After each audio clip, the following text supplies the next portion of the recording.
Euroregione News. Rocco Burtone, arte sulle strade del Friuli. Quali spettacoli inventerà il poliedrico e scafato Rocco Burtone per l'estate 2018? L'ho incontrato appena concluso il tagliando e la revisione e adesso per qualche anno sarà a posto. Sto rientrando in questo momento, però abbiamo già delle belle proposte, delle belle cose da fare. Sono tutte ancora un po' campate in aria e penso che le faremo fra fine luglio e agosto.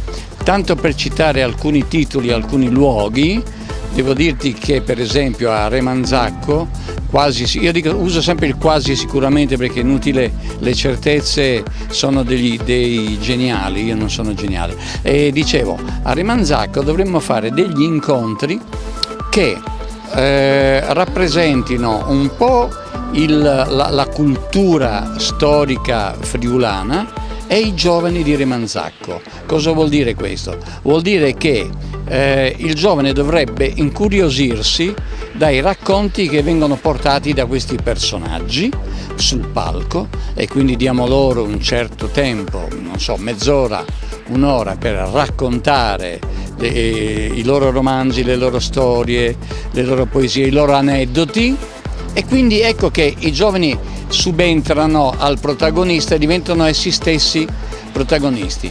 Invece, se vuoi continuo, vado avanti, no? Perché non vorrei che tu mi dicessi basta. Allora, per esempio a Corno di Rosazzo, sempre in collaborazione con i comuni, naturalmente io ti sto parlando di collaborazioni comunali, con gli assessorati alla cultura, quindi con Corno di Rosazzo il progetto si chiamerà Gente di Corno. Anche in questo caso portiamo sul palco delle persone, ma non saranno romanzieri, sono persone che vengono raccolte in base ad una ricerca fatta apposta, che hanno qualcosa da dire. E faccio degli esempi, scusami se sarò banale, ma devo essere io il primo a capire. Per esempio, il minattore che ha lavorato in Belgio per 40 anni ha senz'altro qualcosa da raccontare e ce lo viene a dire in questo spettacolo che avrà più appuntamenti, che si chiama Gente di.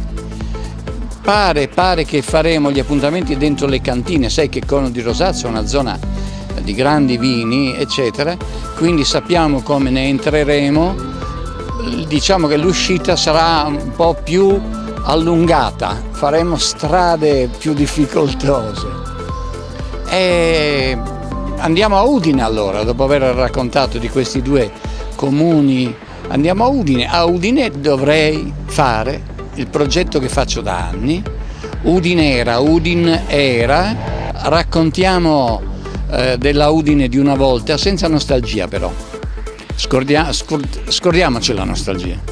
È un racconto, perché te lo posso dire perché l'abbiamo già fatto, questo credo che sia il 5° anno, dove noi portiamo a raccontare la Udine di una volta con quello che c'era, quello che avrebbe potuto essere, i personaggi, l'architettura, cioè proprio la Udine. E anche cerchiamo attraverso i protagonisti, che sono i protagonisti che naturalmente raccogliamo non solo attraverso gli amici, ma anche, anzi chiedo qui un aiuto, no? Di trovare questi protagonisti, questi personaggi che hanno molte cose da ricordare.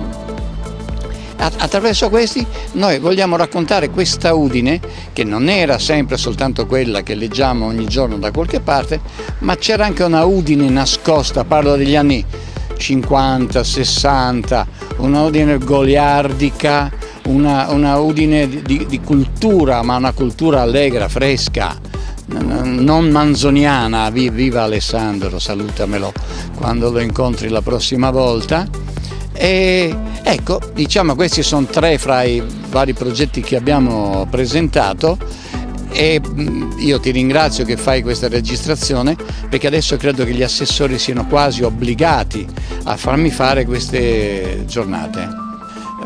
Devo dirti sinceramente che sono 30 anni che noi siamo in ritardo sempre ogni anno, per cui non è una novità, ma questo ritardo l'importante è che sia frizzante, perché il ritardo ti dà la possibilità di correre. e quindi di sbagliare, di inciampare, di farti male e stare 2 mesi in ospedale, per esempio. Si dice, vabbè, è bellissimo, vai piano, vai tranquillo, stai tranquillo, ma è anche bello correre, perché vuol dire che entri in gara, entri in competizione magari con te stesso. E quindi uno spettacolo, pensa che io a volte riesco a realizzare uno spettacolo dall'oggi al domani perché è successo qualcosa e devo portare questa qualcosa in un comune o in un locale all'ultimo momento e mi invento le cose. L'ultima che ho inventato, te la dico, la butto lì perché faremo anche questa da qualche parte. Micromega in Italia. Micromega è un'opera di Voltaire. Lo dico per quei 2 che non lo sanno, tutti sanno cosa sia Micromega, ma ed è un gigante enorme, talmente grande che non riesce neanche a vedere gli uomini sulla Terra. E appunto arriva sulla Terra questo Micromega e in questo caso io però lo faccio venire proprio in Italia e dall'alto di questa sua struttura enorme lui dialoga con i musicisti e le persone che vivono nelle varie regioni d'Italia. E queste persone racconteranno a Micromega le loro storie musicali che naturalmente narrano della musica popolare e tradizionale. Non è bella come idea? Bellissima. Mi piace tanto che nessuno la vorrà, vedrai, perché accade sempre così. Le idee belle rimangono in un cassetto. Quelle, diciamo, non brutte, ma meno belle, più le mangiamo col gelato. Ecco, abbiamo finito perché non ho più molto tempo.